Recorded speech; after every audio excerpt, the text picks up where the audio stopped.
Hello students, welcome again to class. Today is Monday, October the 26th, 2020, and we are going to work in our spelling class.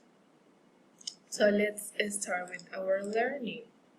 As I already said before, today is Monday, October the 26th, 2020, and this one is your spelling class. This week, we are going to work with awesome words from list number 30. Yes, can you imagine? We already have a 30 different list of words. And we are going to work with list number 30, page 58 of your books. Page 58. The first word that we have there is the word scripture. Scripture.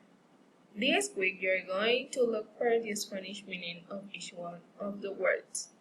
So, here I have the picture to help you to guess what is the Spanish meaning of the word. Sentence number 1, all scripture is given to us from God.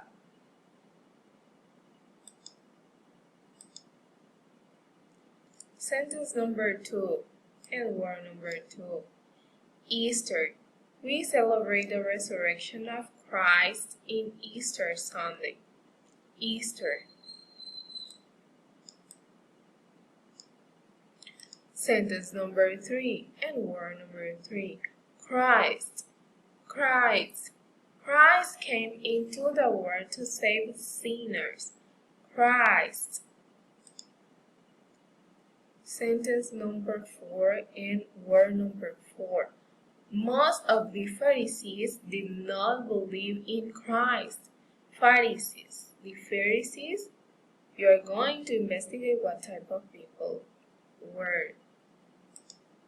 Sentence number 5 and word number 5. Words. Words were assigned to keep watch over that town. And here you have one picture. Number 6. We determine guilt or innocence by a third trial. That's our word number 6. Word number 7. Jesus was mocked by the soldiers. Mock. Look what is mock. Pay attention to the expressions of this point.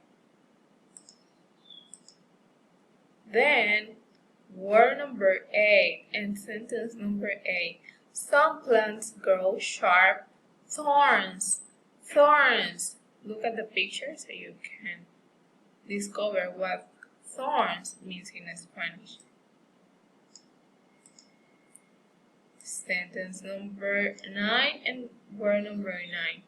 One of the thieves on the cross placed his faith in Jesus. Thieves. Look this image and you're going to understand better what is the Spanish meaning. And the last word, crucify. The crowd should crucify him. Crucify, remember the Bible said that was what the people were saying at the moment that Jesus was crucified. So crucify is the last word of this week or from today, of course. Remember that we're going to continue on Wednesday. Your homework. Look for the Spanish meaning of each word from 1 to 10. So practice the pronunciation of each one of the words, please. See you until next time. Keep safe at home. I'm sending you a lot of hugs and kisses. Blessings.